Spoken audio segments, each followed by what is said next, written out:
Amazon ফরেস্টে আমরা বিকল্প রাস্তা দিয়ে হাঁটছি।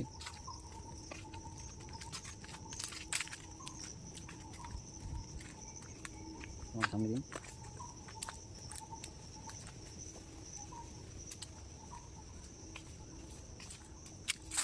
এখানে একটা আছে তোমার ব্রিজ আছে, আর্টিফিশিয়াল ম্যানমেড ব্রিজ।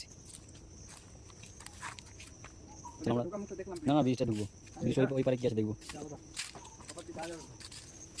কি সুন্দর একটা ব্রিজ, অ্যামাজন ফরেস্টের সব থেকে বিখ্যাত এবং বড় ব্রিজ হচ্ছে এটা। হ্যাঁ, সরকারি ব্রিজটা তৈরি করার পরিকল্পনা নেওয়ার পর থেকে ব্রিজটা সম্পূর্ণ হওয়ার পর্যন্ত প্রায় 50 থেকে 60 কোটি টাকা খরচ করেছে এই ব্রিজের উপরে। এই ব্রিজ, এই সেই ব্রিজ, এই যার পাশে একটা বিখ্যাত লেক আছে। এই লেকটার নামটা এখন কোনো জানা যায়নি, গুগল ম্যাপে আসে না, তাই নামটা আমরা বলতে পারছি না।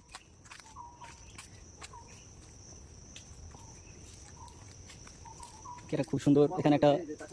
এখানে রাস্তাটা বাইফার্কেট হয়েছে, এদিকে লেফট সাইড, এদিকে রাইট সাইড। আমরা কোন দিকে যাবো এখন ভেবে পাচ্ছি না।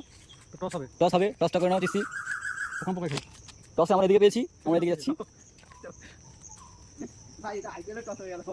এই যে গেটটা দেখতে পাচ্ছেন অ্যামাজন ফরেস্টের, এটা একটা একমাত্র এটা গেট যে গেটটা তৈরি করতে 20 কোটি টাকা খরচ করা হয়েছে। কোনো গেটের পেছনে এত টাকা খরচ করা হয়নি। এখানে একটা রাস্তা বাইফার্কেট হচ্ছে। এত সুন্দর একটা প্লেজেন্ট অসম প্লেস যেটা আমরা কখনো দেখিনি। হ্যাঁ হ্যাঁ, যে কোনো একটা রাস্তা দিয়ে কমপ্লিট হাঁটলেই বেরিয়ে যাবো। কিন্তু এখানে মিনিমাম যদি একখানা বাঘ ছেড়ে দেয়, অ্যাটলিস্ট একটা বাঘ ছেড়ে দেয়, তাহলে তছনছ করে দেবে। জীবনে তো এরকম অ্যামাজন ফরেস্টে যাওয়ার সুযোগ হবে না।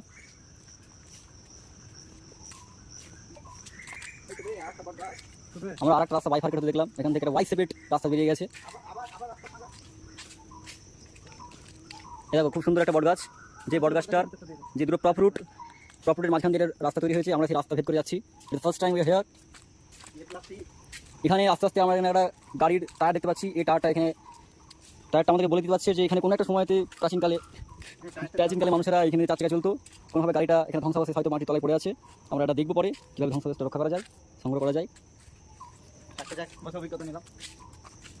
আমরা দেখতে চাইছি এই পার্কটার মধ্যে কি পার্ক নাকি এটা, অ্যামাজন ফরেস্টে আমরা গভীর থেকে গভীরতর জোনে পৌঁছে গেছি। এটা অসাধারণ একটা ফরেস্ট, যে ফরেস্টে একবার আসলে বারবার আসতে মন চাইবে।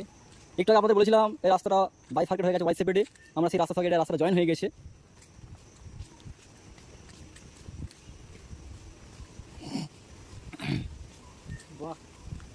Awesome place.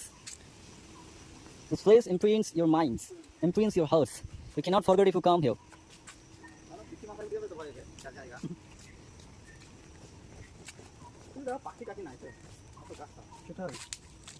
এখানে না আছে কোনো জনবসতি, না আছে কোনো গাছপালার থাকা কোনো পাখি,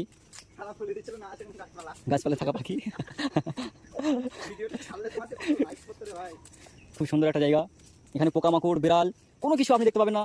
আমি শুধু এখানে দেখতে পাচ্ছি কবিউদ্দিন আর্টিস্ট থেকে, এছাড়া আর কি দেখতে পাওয়া যাচ্ছে না। এখানে যেটা সাপ থাকবে, এত বড় জঙ্গলে সাপ থাকার কত সুন্দর পরিবেশ, কিন্তু সাপ দেখতে পাচ্ছি না, দেখে মনটা খারাপ হয়ে যাচ্ছে। চলো আমরা আরও গভীরে প্রবেশ করলাম। আমরা এই রাস্তাটা, এই যে আমরা অ্যামাজন ফরেস্টে ঢুকেছি, যেখান থেকে বেরোবার কোনো ইচ্ছাই নেই, এমন মানসিকতা নিয়ে ঢুকেছি।